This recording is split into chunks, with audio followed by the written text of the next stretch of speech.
Years passed, and one day he was sitting with his friend at a cafe in the Swiss town where he lived, in the foothills of the Alps. At a nearby table, he saw a girl watching him. She was attractive, with long, sensuous lips, which he would have liked to compare to the mouth of a frog if it were possible to consider frogs beautiful. And she seemed to be exactly like the woman he had always longed for. Even at a distance of 3 or 4 yards, he found her body pleasant to the touch and immediately accorded it preference over all other female bodies. She kept looking at him so intensely that, swallowed up by her gaze, he didn't know what his companion was saying. And the only thing in his mind was the painful thought that in a few minutes he would leave the cafe and lose this woman forever.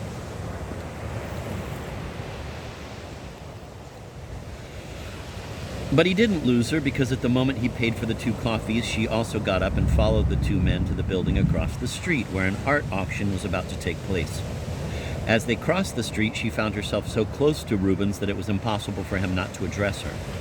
She acted as if she'd been expecting it and launched into a conversation, completely ignoring his friend, who accompanied them, silent and at a loss, into the auction hall. When the session ended, they returned to the same cafe, having less than half an hour free for each other.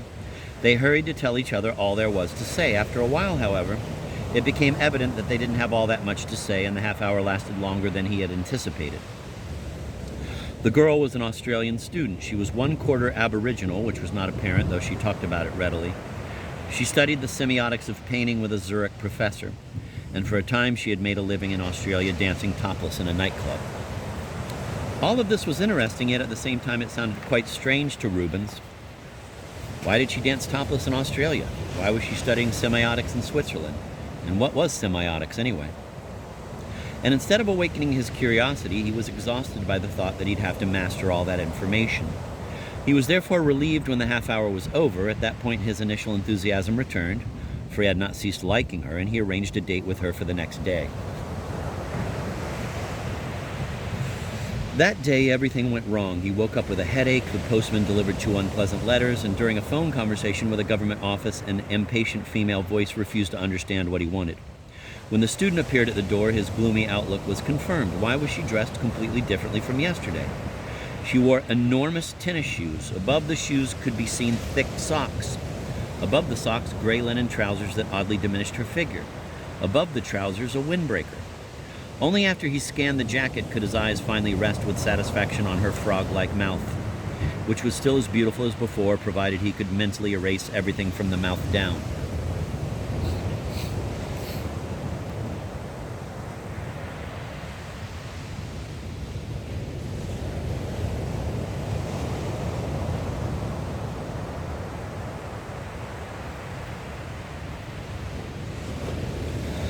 The unattractiveness of her outfit was not a serious matter. It couldn't take anything away from the fact that she was a pretty woman.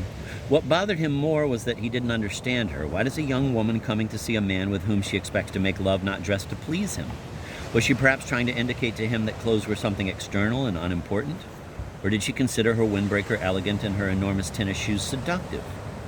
Or did she simply have no consideration for the man she was seeing? Probably because this way he had an excuse should their encounter fail to meet his expectations. He immediately informed her that he was having a bad day, and trying to adopt a humorous tone, he recounted all the bad things that had happened to him since morning.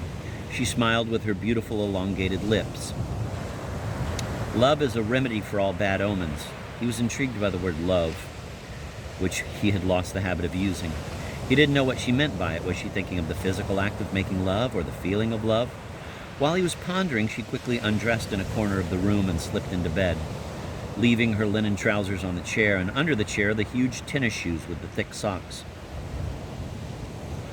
which she had stuck into them.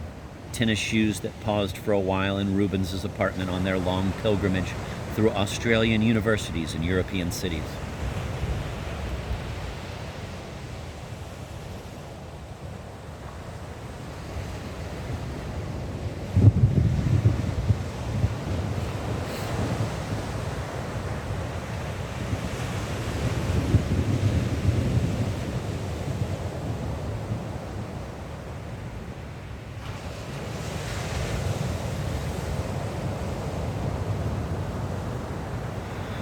Their lovemaking was unbelievably calm and silent. I might say that Rubens at once returned to the phase of athletic muteness, but the word athletic isn't quite appropriate because he had long ago lost his youthful ambition to prove his physical and sexual prowess.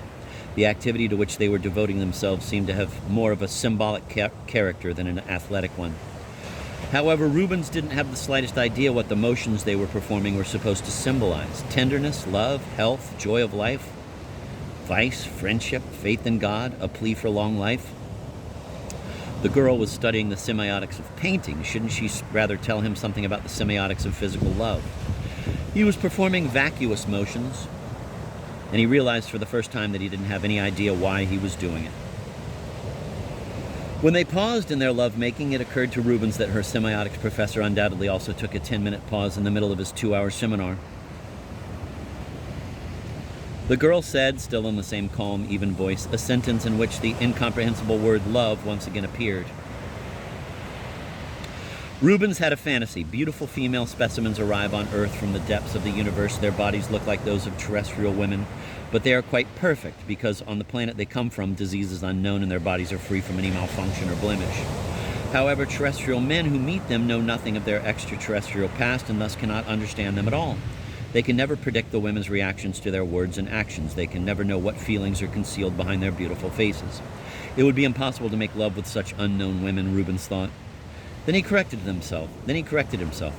Perhaps our sexuality has indeed become so automatized that it would enable us to make love even with extraterrestrial women. But it would be love-making without any excitement, an act of love turned into mere physical exercise devoid of feeling or vice.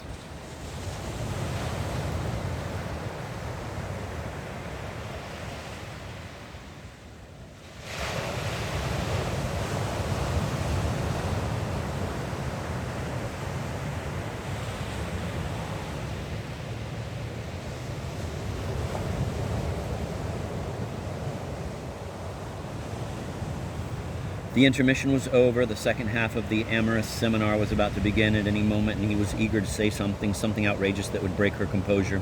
But he knew he couldn't bring himself to do it. He felt like a foreigner involved in an argument who must use a language over which he has poor command.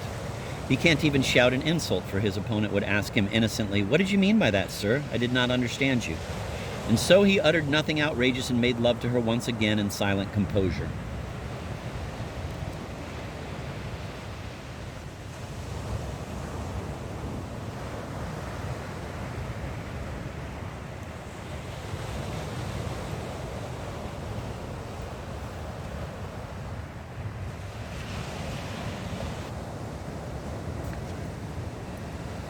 Then he saw her to the door. He didn't know whether she was satisfied or disappointed, though she looked rather satisfied, and was determined never to see her again.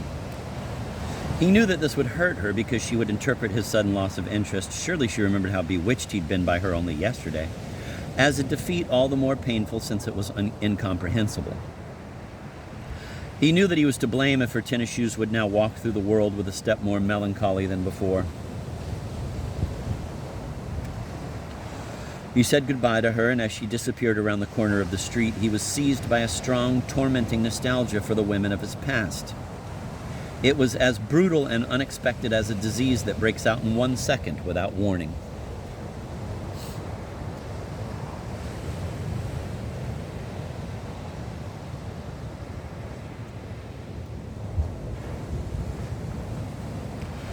He slowly began to realize what it was about. The hand on the dial had touched a new number. He heard the clock strike, saw the little window open, and thanks to the mysterious medieval mechanism, a woman in huge tennis shoes came out. Her appearance meant that his longing made a volte-face. He would no longer yearn for new women. He would yearn only for women he had already had. From now on, his longing would be an obsession with the past. He saw beautiful women walking down the street and was startled that he paid no attention to them. I even believe that they noticed him and he didn't know it. Before, he had yearned only for new women. He had yearned for them to such a degree that with some of them he had made love only once and no more. As if he were now destined to atone for his obsession with the new, his indifference to everything lasting and stable, his foolish impatience that drove him forward, he now wished to turn himself around, to find the women of his past, to repeat their lovemaking, to carry it further, to make it yield all that had been left unexploited. He realized that from now on, great excitements were to be only found behind him, and if he wanted to find new excitements, he would have to turn to his past.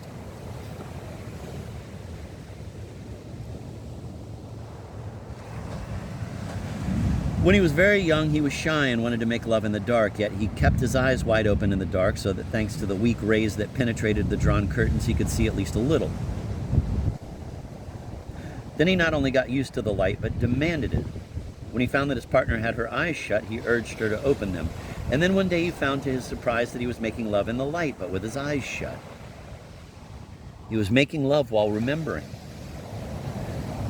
Darkness with eyes open. Light with eyes open. Light with eyes shut. The dial of life.